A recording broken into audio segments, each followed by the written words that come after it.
بسم اللہ الرحمن الرحیم۔ فضائل زبان عربی۔ قرآن ہم نے اس کو اتارا ہے قرآن عربی زبان کا تاکہ تم سمجھو۔ حضرت تھانوی نور اللہ مرقدہ نے تفسیر میں لکھا ہے تاکہ تم بوجہ اہل زبان ہونے کے اولاً سمجھو، اور علامہ شبیر احمد عثمانی رحم اللہ نے حضرت شیخ الہند نور اللہ مرقدہ کے ترجمے کے حاشیے پر لکھا ہے، یعنی عربی زبان جو تمام زبانوں میں زیادہ فصیح و وسیع، منضبط اور پرشوقت زبان ہے، نزول قرآن کے لیے منتخب کی گئی۔ جب خود پیغمبر عربی ہے تو ظاہر ہے کہ دنیا میں اس کے اولین مخاطب عرب ہوں گے، پھر عرب کے ذریعے چاروں طرف یہ روشنی پھیلے گی اس کی طرف لعلکم تعقلون میں اشارہ فرمائے کہ تمہاری زبان میں اتارنے کی وجہ یہ ہے کہ تم جو پیغمبر علیہ السلام کی قوم ہو، اول اس کے علوم و معارف کا مزہ چکھو، پھر دوسروں کو چکھاؤ۔ چنانچہ ایسا ہی ہوا۔ ابن کثیر لکھتے ہیں، یعنی تمام کتابوں میں سے اشرف کتاب تمام زبانوں میں سے اشرف زبان میں، یعنی تمام کتابوں میں سے اشرف کتاب تمام زبانوں میں سے اشرف زبان میں، تمام رسولوں میں سے اشرف رسول پر تمام فرشتوں میں سے اشرف فرشتے کے ذریعے اتاری گئی، اور یہ اتارنا زمین کے بہترین حصے میں ہوا، اور اس اتارنے کی ابتدا تمام مہینوں میں سے اشرف مہینے رمضان المبارک میں ہوئی، لہٰذا قرآن پاک تمام وجوہ سے کامل و مکمل ہوا۔ قرآن پاک کی کئی آیاتوں میں قرآن پاک کے عربی ہونے کے متعلق احسان جتلایا گیا ہے۔ حدیث شریف ہے، حضور اقدس صلی اللہ علیہ وسلم کا ارشاد ہے کہ عرب سے تین وجہ سے محبت کرو: میں عربی ہوں، اور قرآن عربی ہے، اور جنت والوں کی زبان عربی ہے۔ فائدہ: حضور اقدس صلی اللہ علیہ وسلم نے اس حدیث میں عرب کو محبوب رکھنے کی تین وجہ بتائی ہے۔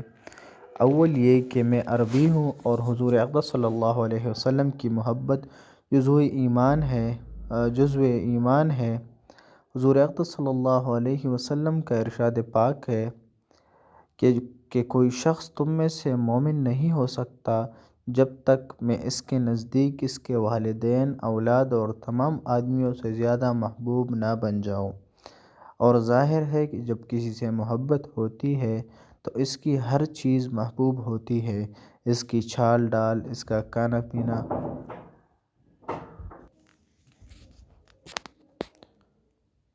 اور ظاہر ہے جب کسی سے محبت ہوتی ہے تو اس کی ہر چیز محبوب ہوتی ہے، اس کی چال ڈال، اس کا کھانا پینا اور حرکت و سکون ساری محبوب ہو جاتی ہے۔ اگر لیلا کی محبت میں در و دیوار کو چوما جا سکتا ہے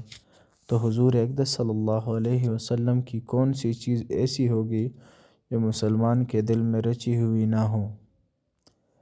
مجنون کہتا ہے کہ جب میں لیلا کے شہروں پر گزرتا ہوں تو کبھی اس دیوار کو چومتا ہوں اور کبھی اس دیوار کو۔ شہروں کی محبت نے مجھے فریفتہ نہیں کر رکھا ہے، بلکہ اس شخص کی محبت نے جو ان شہروں میں رہتا ہے۔ فقہ اللغت میں لکھتے ہیں کہ بے شک جس کو اللہ سے محبت ہوگی اس کو اس کے حبیب پاک علیہ السلام سے ضرور محبت ہوگی، اور جو نبی عربی سے محبت رکھے گا وہ عرب سے محبت رکھے گا،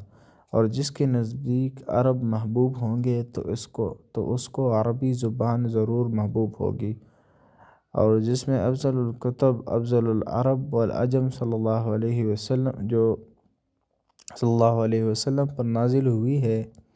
اور جو عربی زبان کو محبوب رکھے گا تو اس کا اہتمام کرے گا اور ہمیشہ اپنی توجہ کو اس کی طرف مبذول کرے گا۔ حضرت سلمان فارسی رضی اللہ تعالیٰ عنہ اکابر صحابہ، اجلاء صحابہ، مشاہیر صحابہ میں سے ہے۔ دین اسلام حاصل کرنے کی خاطر کتنے آقاؤں کے غلام بنے، بخاری شریف میں حضرت سلمان فارسی رضی اللہ تعالیٰ عنہ سے منقول ہے کہ وہ 13 سے زائد آقاؤں کے غلام رہے۔ ایک سردار کے لڑکے تھے، دین سیکھنے کی خاطر گھر سے بھاگے تھے اور نصاری کے راہبوں کے پندے میں پھنس گئے اور ایک سے دوسرے کی طرف منتقل ہوتے رہے۔ آخر میں معلوم ہوا کہ جس دین کی طلب میں نکلے ہیں وہ مدینہ میں ہے۔ وہاں سے مدینہ آئے اور یہاں بھی ایک یہودی نے زبردستی غلام بنا لیا۔ یہ بڑا طویل قصہ ہے۔ ان کے آقا نے ایک باغ لگانے کی شرط کی اور کہا کہ جب پھل آ جائے اس وقت تم آزاد ہوگے۔ تو حضور اقدس صلی اللہ علیہ وسلم نے اپنے دست مبارک سے یہ باغ لگایا جو اب بھی باغ حضرت سلیمان رضی اللہ تعالیٰ عنہ کے نام سے مشہور ہے، اور ایک سال میں پھل آ گیا۔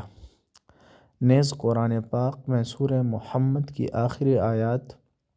نازل ہوئی تو صحابہ رضی اللہ تعالیٰ عنہم نے پوچھا کہ یا رسول اللہ، اس سے کون سی قوم مراد ہے کہ اگر ہم تول کریں تو ہمارا بدل بنیں گے؟ تو حضور اقدس صلی اللہ علیہ وسلم نے حضرت سلمان رضی اللہ تعالیٰ عنہ کی ران پر ہاتھ مار کر فرمایا کہ یہ اور اس کی قوم، اور فرمایا کہ اگر دین سریا پر ہوتا تو وہاں سے بھی ایک قوم فارس میں لے آتی۔ نیز حضور اقدس صلی اللہ علیہ وسلم نے ارشاد فرمایا کہ اللہ تعالیٰ نے مجھے 4 آدمیوں سے محبت کے لیے ارشاد فرمایا ہے۔ صحابہ رضی اللہ تعالیٰ عنہم نے پوچھا یہ کون ہے؟ تو حضرت علی، ابو ذر، حضرت مقداد اور سلمان رضی اللہ تعالیٰ عنہم کا نام لیا اور فرمایا کہ ان سے محبت کرنے کا حکم دیا ہے، اور اللہ تعالیٰ نے فرمایا ہے کہ مجھے بھی ان سے محبت ہے۔ اس کے علاوہ حضرت سلمان رضی اللہ تعالیٰ عنہ کے فضائل بہت کثرت سے روایت میں ہیں۔ اس کے باوجود مشکوٰۃ میں ایک روایت ہے کہ حضور اقدس صلی اللہ علیہ وسلم نے حضرت سلمان رضی اللہ تعالیٰ عنہ سے فرمایا کہ مجھ سے بغض نہ کیجیے، اپنے دین کو بیٹھے گا۔ حضرت سلمان رضی اللہ تعالیٰ عنہ نے عرض کیا کہ یا رسول اللہ، آپ سے کیسے بغض کر سکتا ہوں؟ آپ سے تو مجھے ہدایت نصیب ہوئی۔ حضور اقدس صلی اللہ علیہ وسلم نے ارشاد فرمایا کہ تو عرب سے بغض کرنے لگے تو یہ مجھ سے بغض ہو جائے گا۔ ملا علی قاری رحمہ اللہ لکھتے ہیں کہ جب عرب والوں سے عموماً بغض ہوگا تو ان کے ضمن میں مجھ سے بھی بغض ہو جائے گا، یا یہ کہ جب جن سے عرب سے بغض کرنے لگے گا تو یہ اخیر میں مجھ سے بھی بغض تک پہنچ جائے گا، نعوذ باللہ تعالی منہ۔ حاصل یہ ہے کہ عرب سے بغض رکھنا حضور اقدس صلی اللہ علیہ وسلم کے بغض تک منتج ہو سکتا ہے۔ بندے کا خیال ہے کہ ممکن ہے حضور اقدس صلی اللہ علیہ وسلم تک حضرت سلمان رضی اللہ تعالیٰ عنہ کا کوئی فقرہ عرب کے متعلق پہنچا ہو، یا یہ کہ وہاں تو سب عرب تھے، عجمی حضرت سلمان رضی اللہ تعالیٰ عنہ ہی تھے۔ حضور اقدس صلی اللہ علیہ وسلم نے تنبیہاً ان کو فرمایا ہو کہ ملکی اختلافات میں بسا اوقات اپنے ملک کی ایسی تعریف ہو جاتی ہے جو دوسرے ملک کی اہانت ہو جائے، جیسا ہمارے زمانے میں بسا اوقات حجاج کے منہ سے اپنے ملک کی تعریف میں ایسے فقرے نکل جاتے ہیں کہ جن سے عرب کی توہین نکلتی ہے۔ اس سے بہت زیادہ احتیاط کرنی چاہیے۔ ایک مرتبہ حضور اقدس صلی اللہ علیہ وسلم صحابہ رضی اللہ تعالیٰ عنہم کے پاس تشریف لائے اور صحابہ کرام رضی اللہ تعالیٰ عنہم حضرت سلمان رضی اللہ تعالیٰ عنہ سے ان کے نسب کے بارے میں سوال کر رہے تھے۔ حضرت سلمان رضی اللہ تعالیٰ عنہ نے جواب دیا کہ جو شخص مٹی سے پیدا ہوا ہو اور لوٹ کر مٹی ہی میں جانا ہو، اس کا کیا نسب؟ اگر میرے اعمال کا پلہ بھاری ہو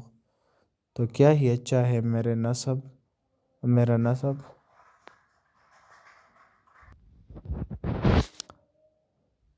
اور اگر ہلکا ہو تو کس قدر حقیر ہے میرا نسب۔ اس کے بعد یہ آیات کریمہ تلاوت فرمائی، فمن ثقلت موازینہ۔ اس پر حضور اقدس صلی اللہ علیہ وسلم نے ارشاد فرمایا کہ تیرا بھلا ہو اے سلمان، عرب سے محبت کر 3 وجہ سے، اس لیے کہ تیرے نبی عربی ہے، اور تیرا قرآن عربی ہے، اور تیری زبان جنت میں عربی ہوگی۔ شیخ الاسلام ابن تیمیہ رحمہ اللہ نے اقتضاء صراط مستقیم میں لکھا ہے کہ عین ممکن ہے کہ حضرت سلمان رضی اللہ تعالیٰ عنہ کی خصوصیات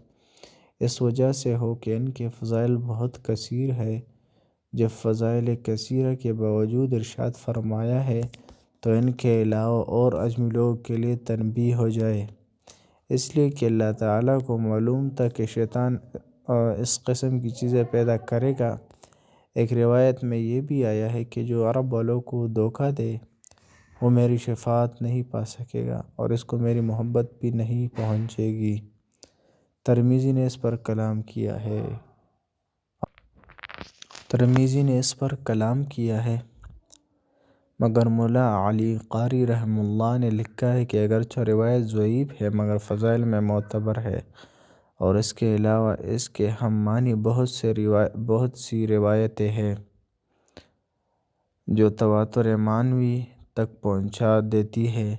جیسا کہ حضور اقدس صلی اللہ علیہ وسلم کا ارشاد ہے کہ عرب سے محبت رکھنا ایمان ہے اور ان کا بغض نفاق ہے، اور ایک روایت میں ہے کہ قریش سے محبت ایمان ہے اور ان سے بغض رکھنا کفر ہے، اور عرب سے محبت رکھنا ایمان ہے اور ان سے بغض رکھنا کفر ہے۔ لہٰذا جو عرب والوں سے محبت رکھے اس نے مجھ سے محبت رکھی، اور جو عرب والوں سے بغض رکھے اس نے گویا مجھ سے بغض رکھا۔ حضرت عبداللہ بن عمر رضی اللہ تعالیٰ عنہما سے طویل حدیث میں حضور اقدس صلی اللہ علیہ وسلم کا ارشاد نقل کیا گیا ہے کہ جس نے عربوں سے محبت کی اس نے میری محبت کی وجہ سے محبت کی، اور جس نے عرب سے بغض کیا تو اس نے میرے بغض کی وجہ سے ان سے بغض کیا۔ اس لیے حضور اقدس صلی اللہ علیہ وسلم کی جب زبان عربی ہو تو ہر امتی کے لیے کتنی محبوب ہوگی، اور دوسرا جز قرآن پاک کا عربی ہونا یہ تو اس سے بھی بڑھ کر کے اللہ تعالیٰ کا کلام ہے۔ تیسرا جز جنت والوں کی زبان ہے۔ ملا علی قاری نے لکھا ہے کہ اس سے مفہوم ہوتا ہے کہ جہنم والوں کی زبان عربی نہیں ہوگی، جیسا کہ ابن عساکر نے حضرت ابن عباس رضی اللہ تعالیٰ عنہما سے نقل کیا ہے کہ حضرت آدم علیہ السلام کی زبان جنت میں عربی تھی، جب دانہ کھانے کی لغزش ہوئی تو وہ زبان بھی بلا دی گئی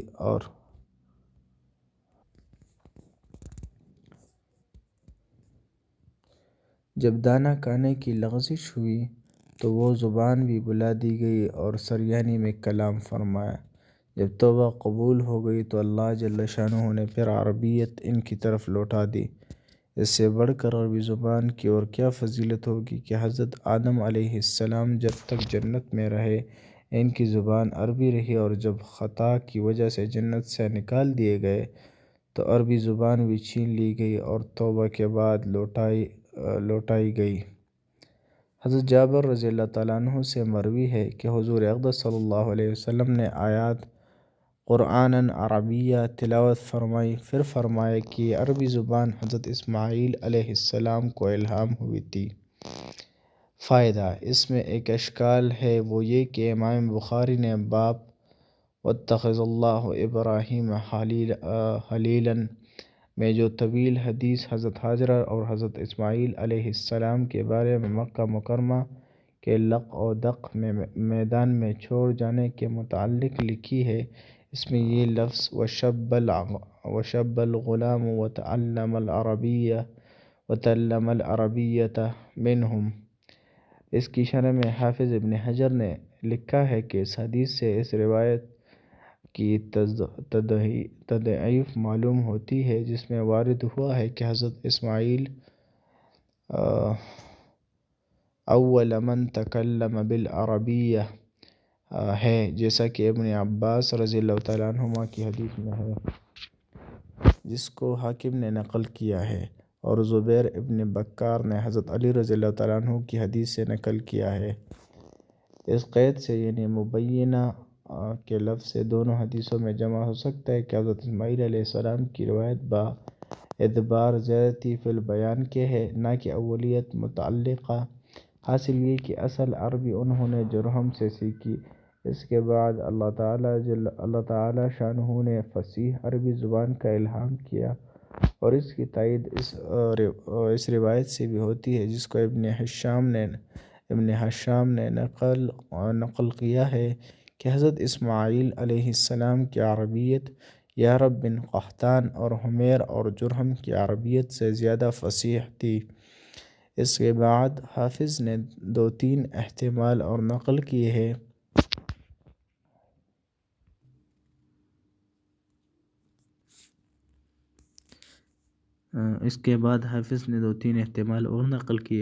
مگر میرے خیال میں یہ جواب سب سے زیادہ واضح اور قوی ہے، اس لیے کہ ایک ہی زبان میں دیہاتوں کی بولی الگ ہوتی ہے اور شہریوں کی الگ، اور شہریوں میں بھی اختلاف ہوتا ہے۔ ہمارے یہاں مشہور ہے کہ دہلی اور لکھنؤ کی زبان اور شہروں سے زیادہ فصیح اور بلی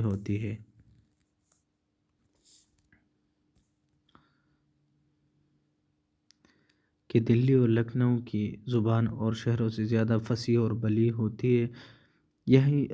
فصاحت و بلاغت حضرت اسماعیل علیہ السلام کو الہام ہوئی۔ علامہ عینی نے حافظ کی توجہ کو رد کرتے ہوئے ایک توجہ لکھی ہے۔ علامہ عینی نے حافظ کی توجیہ کو رد کرتے ہوئے ایک توجیہ لکھی ہے کہ حضرت اسماعیل علیہ السلام کی اولیت اولاد ابراہیم علیہ السلام کے اعتبار سے ہو۔ یہ احتمال حافظ نے بھی اپنی شرح میں لکھا ہے، مگر میرے نزدیک اوپر کی توجیہ زیادہ راجح اور وہی معروف ہے۔ حضرت عثمان رضی اللہ تعالیٰ عنہ نے جمع قرآن کے موقع پر کاتبین قرآن پاک سے ارشاد فرمایا تھا کہ جب تم میں اختلاف ہو تو قریش کے محاورے پر لکھو، اس لیے قرآن پاک قریش کی زبان میں اترا ہے۔ اس سے خود معلوم ہوتا ہے کہ عرب کے درمیان میں مختلف لغات استعمال ہوتے تھے۔ چنانچہ علامہ سیوطی نے المظہر میں علامہ زرکشی رحمہ اللہ نے سے نقل کیا ہے، یعنی حضرت ابن عباس رضی اللہ تعالیٰ عنہما سے مروی ہے کہ سب سے پہلے خالص عربی میں جس نے کلام کیا وہ حضرت اسماعیل علی نبینا وعلیہ الصلاۃ والسلام ہے، اور اس سے مراد قریش کی عربی ہے جس میں قرآن پاک نازل ہوا، کیونکہ قحطان اور حمیر کی عربی تو حضرت اسماعیل علیہ السلام سے بھی پہلے تھی۔ حضور اقدس صلی اللہ علیہ وسلم کا ارشاد ہے کہ قسم ہے اس ذات کی جس کے قبضے میں میری جان ہے، نہیں نازل فرمائی اللہ تعالیٰ نے کوئی وحی کسی نبی پر مگر عربی زبان میں، پھر وہ پہنچاتے تھے اپنی قوم کو اس قوم کی اپنی مادری زبان میں۔ علامہ سیوطی نے در منصور میں اس کے ہم معنی سفیان ثوری سے نقل کیا ہے کہ جب بھی وحی نازل ہوئی زبان عربی میں نازل ہوئی، پھر ہر نبی اپنی قوم کے سامنے اس کو ان کی زبان میں ترجمہ کرتے تھے۔ حضرت اسماعیل علیہ السلام نے حضور اقدس صلی اللہ علیہ وسلم سے عرض کیا کہ یا رسول اللہ، یہ کیا بات ہے کہ آپ ہم میں سے زیادہ فصیح ہے، حالانکہ آپ ہم سے باہر نہیں نکلے۔ تو حضور اقدس صلی اللہ علیہ وسلم نے ارشاد فرمایا کہ حضرت اسماعیل علیہ السلام کی زبان مٹا گئی تھی، پھر حضرت جبریل علیہ السلام اس کو از سر نو لائے اور مجھے یاد کرایا تو میں نے اسے یاد کر لیا۔ فائدہ: اس حدیث پاک سے زبان عربی کی بہت سی زیادہ اہمیت اور فضیلت معلوم ہو رہی ہے۔ جبریل علیہ السلام خاص طور سے حضور اکرم صلی اللہ علیہ وسلم کی خدمت میں یاد کرانے کے لیے تشریف لائے، نیز اس سے حضور اکرم صلی اللہ علیہ وسلم کی کمال فصاحت ثابت ہوتی ہے۔ علامہ سیوطی نے اپنی کتاب المظہر میں ایک اور روایت ذکر فرمائی جس سے حضور اقدس صلی اللہ علیہ وسلم کا نہایت فصیح و بلیغ ہونا اور بھی زیادہ ظاہر ہوتا ہے۔